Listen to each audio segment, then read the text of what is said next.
بسم اللہ الرحمن الرحیم۔ 4 سوالات ہیں، اگرچہ ان میں سے جو 3 ہیں وہ تو پورے لیکچر کا تقاضا کرتے ہیں کہ ان کے اوپر پورے خطابات ہوں۔ بالاختصار میں عرض کر دیتا ہوں۔ پہلا تو ہے صدقہ فطر کی مد میں رقم یا گندم کتنی؟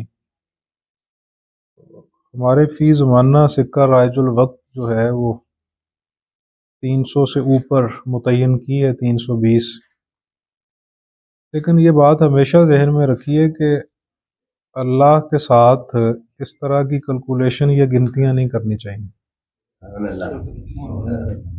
صوفیاء نے ایک بہت خوبصورت بات بیان فرمائی ہے کہ کئی صوفیاء کی طرف منقول واقعہ ہے کہ اچانک سے انہوں نے تسبیح کرتے کرتے تو کرنا چھوڑ دی۔ تسبیح سے مراد یعنی گن کے۔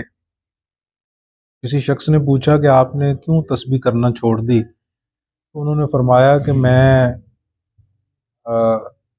ایک منظر دیکھنے کے بعد ایک سبق مجھے ملا ہے جس کی وجہ سے میں نے تسبیح چھوڑ دی۔ وہ سائل نے سمجھا کہ شاید کسی بزرگ کو دیکھ لیا ہے انہوں نے۔ اصل میں صوفیاء کا طرز استنباط جس طرح بڑا مختلف ہوتا ہے، اس طرح وہ اخذ بھی، اس طرح جنید بغدادی علیہ رحمہ سے کسی نے پوچھا تو انہوں نے فرمایا، پوچھنے والے نے عرض کیا کہ جی آپ نے ادب کہاں سے اخذ کیا ہے، ادب کہاں سے کشید کیا؟ تو آپ نے فرمایا کہ میں نے ادب بلی سے سیکھا۔ اسی طرح بعض صوفیہ کہتے ہیں کہ ہم نے ادب کتے سے سیکھا۔ بلکہ سلطنت عثمانیہ کا آپ نے نام سنا ہے، یہ جس شخص کو عثمان بعد میں کہا گیا، اس شخص کے متعلق بعض صاحبان سیر نے یہ بات لکھی ہے کہ جس زمانے میں یہ اسلام قبول انہوں نے نہیں کیا تھا، یعنی آپ کو یہ معلوم ہونا چاہیے کہ یہ چنگیزی تھے، تاتاری تھے، انہی کی نسلیں ہیں بعد میں جنہوں نے سلطنت عثمانیہ قائم کی۔ وہ ایک شیخ عبد القادر جیلانی علیہ رحمہ کے مریدوں میں ایک بزرگ تھے، آپ کے سلسلہ کے ساتھ تعلق رکھتے۔ وہ چلے جا رہے تھے تو پیچھے سے یہ آیا اپنے گھوڑے کے ساتھ اور اپنے لاؤ لشکر کے ساتھ، تو شرارت کے انداز میں اس نے اس بزرگ کو مخاطب کیا۔ سفید داڑھی تھی حضرت کی، لمبی، اور سفید لباس میں آپ ملبوس تھے۔ تو اس کمانڈر کے ساتھ ساتھ ایک سفید کتا چلتے ہوئے جا رہا تھا، اس کے اوپر سفید بال تھے، دم بھی اس کی سفید تھی۔ طنزیہ انداز میں وہ مخاطب کر کے اس بزرگ سے کہنے لگا کہ یہ میرا کتا بہتر ہے یا آپ کی داڑھی بہتر ہے؟ انہوں نے جو جواب دیا وہ بڑا قابل غور ہے۔ انہوں نے فرمایا، بیٹا اگر یہ کتا اپنے مالک کا وفادار ہے تو یہ بہتر ہے، اور اگر یہ اپنے مالک کا وفادار ہے تو پھر یہ بہتر ہے۔ یہ اس کا جواب تھا جو اثر انداز ہوا اور جس کی وجہ سے وہ اس نے توبہ کی اور وہ دائرہ اسلام میں آیا۔ تو صوفیہ تو ہر جگہ سے سیکھتے ہیں، ہر جگہ سے وہ استنباط کرتے ہیں۔ تو وہ کہتے ہیں کہ میں تہجد کی نماز کے لیے مسجد جا رہا تھا تو راستے میں طوائفوں کا محلہ تھا، تو وہاں پہ چونکہ رات گزر چکی تھی آدھی سے زیادہ، 2 طوائفیں بیٹھی محو گفتگو تھیں۔ ایک دوسری سے پوچھتی ہے تو نے کتنی کمائی کی؟ اس نے بتایا کہ میں نے اتنی کمائی کی۔ اس نے پوچھا کہ اپنے محبوب کے لیے کتنی رکھی؟ تو طوائف کہنے لگی کہ آدھی محبوب کے لیے رکھ لی، آدھی اپنے لیے رکھ لی۔ پھر وہ پوچھتی ہے دوسری طوائف سے کہ تو نے کتنی کمائی کی؟ اس نے بتایا کہ میں نے اتنی کمائی کی۔ اس نے پوچھا کہ اپنے محبوب کے لیے کتنی رکھی ہے؟ تو اس نے جواب دیا کہ یاراں نال حساب نہیں ہوتا، یار کی تے حساب کی۔ میں نے اپنے یار کے ساتھ کبھی حساب نہیں کیا، ساری اسی کی ہے، میں بھی اسی کی ہوں اور یہ بھی اسی کی۔ تو بزرگ فرماتے ہیں کہ اس کے بعد میں نے اللہ کے ساتھ یہ کیلکولیشن چھوڑ دی۔ یہ تو ہے عرفان کی بات۔ قانون کی بات یہ ہوتی ہے کہ قانون کے اندر جب کوئی چیز بیان کی جاتی ہے تو وہ منیمم درجے پہ ہوتی ہے۔ یہ جو فطرانے کی حد ہے یا خیرات کی یا زکوٰۃ کی حدود بیان کی گئی ہیں، ان کا معنی یہ نہیں ہے کہ یہ طے شدہ ہے۔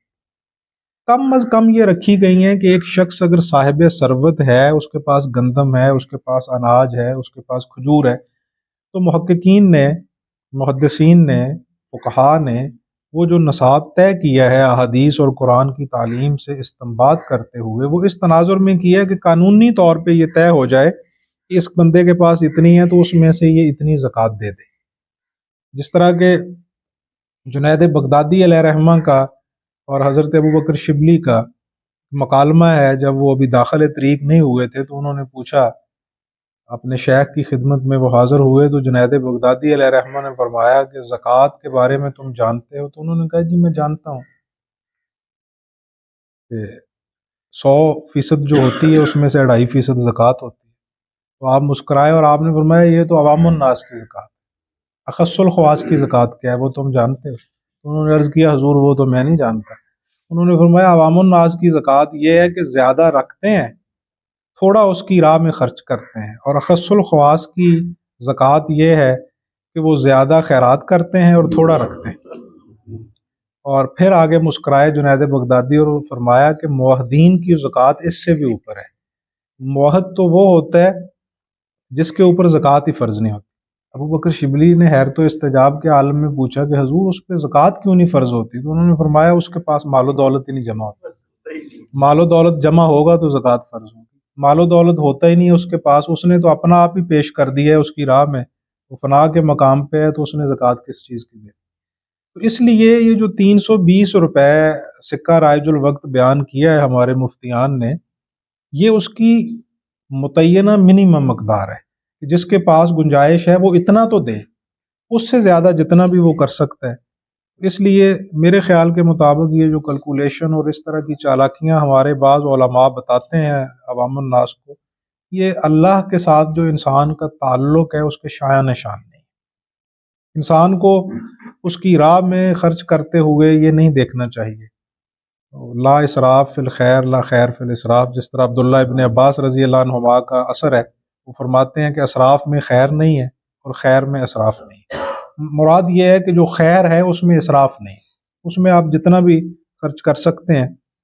اور البتہ کچھ چیزیں چونکہ دین توازن کا درس دیتا ہے، عوام الناس کے لیے قوانین اور ہیں، اخص الخواص کے لیے اور ہیں۔ امام ابو حنیفہ علیہ رحمہ سے ایک خاتون نے مسئلہ پوچھا کہ امام صاحب مجھے یہ بتائیں کہ میں چوبارے میں رہائش پذیر ہوں تو سامنے والے چوبارے سے روشنی آتی ہے، اس روشنی میں بیٹھ کے سوت کاٹتی ہوں، وہ سوت کاتا ہوا میرے لیے پہننا یا بیچنا جائز ہے؟ تو امام صاحب چونکہ زیرک تھے اور اہل بیت کی تعلیم سے مستعار تھا ان کا سارا علم، انہوں نے پوچھا کہ اماں جی پہلے اپنا تعارف کرواؤ۔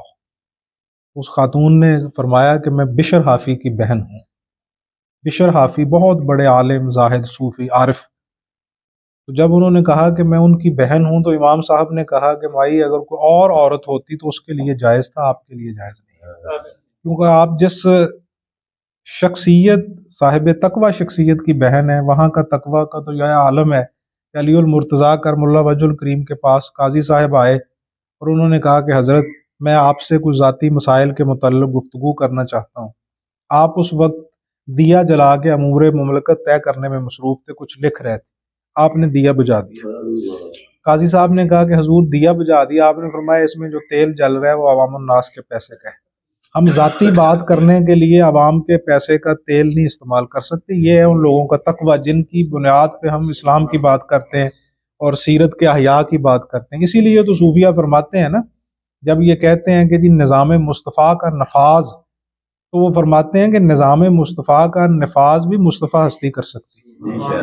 ہمارے ایک حکمران تھے بڑے پرانے، وہ امام خمینی کے زمانہ میں گئے ایران میں، تو خمینی صاحب کے ساتھ ان کی گفتگو ہوئی، تو خمینی صاحب سے وہ کہنے لگے کہ جی میرا منشور ہے، میرا یہ مقصود ہے، میں نے حکومت اسی بنیاد پہ نافذ کی ہے کہ وہاں پہ سیرت مصطفیٰ اور قانون مصطفیٰ جو ہے اس کا نفاذ ہونا چاہیے۔ تو خمینی صاحب جو تھے وہ بڑے رند آدمی تھے، وہ مسکرائے اور انہوں نے کہا حضرت یہ جو سیرت مصطفیٰ ہے پہلے اپنے جسم پہ تو نافذ کر لیں، آپ سے اپنے جسم پہ تو نافذ نہیں ہوتی تو آپ نے کیا قانون وہاں پہ نفاذ اس کا کرنا ہے؟ تو یہ اصل میں ہمارا حال بھی یہ ہو چکا ہے کہ ہم جس طرح سیدنا عیسیٰ علیہ السلام نے فرمایا ہے نا کہ ہم ہاتھی جو ہے وہ نگل جاتے ہیں اور مچھر چھانتے ہیں، یعنی مسئلے وہ لے کے بیٹھ جاتے ہیں کہ جہاں پہ چھوٹے چھوٹے مسئلے ہیں۔ عبداللہ ابن عمر رضی اللہ عنہما کا مجھے ایک واقعہ یاد آ گیا، کوفی نے ان سے پوچھا دوران طواف، حضرت بیٹھے تھے تو اس نے کہا کہ حضرت مجھے یہ بتائیے کہ اگر احرام کی حالت میں مچھر مر جائے تو کیا دم واجب ہوتا ہے، مسئلہ بتائیں کیا ہوتا ہے۔ تو عبداللہ ابن عمر نے فرمایا کہاں سے ہو؟ اس نے کہا کوفہ سے ہوں۔ تو انہوں نے فرمایا لعنت ہے تمہارے اوپر، مچھر مرنے کا مجھ سے فتویٰ پوچھتے ہو اور رسول کے نواسے کو شہید کر دیا، جوں نہیں رہیں گی تمہارے اوپر۔ وہ یعنی قتل حسین کر کے اس کو ہضم کیے بیٹھے ہو اور مچھروں کے مسئلے پوچھتے ہو۔ یہی ہماری حالت ہے، ہم شلواروں کے ٹخنوں کے اوپر، داڑھیوں پہ، تسبیحوں پہ، لوٹوں پہ، ٹوپیوں پہ، رنگوں پہ، اماموں پہ، ان چیزوں پہ بحث کرتے ہیں۔ جو دین کی اصل ہے، جو بنیاد ہے، اس کی طرف ہماری توجہ ہی نہیں جاتی۔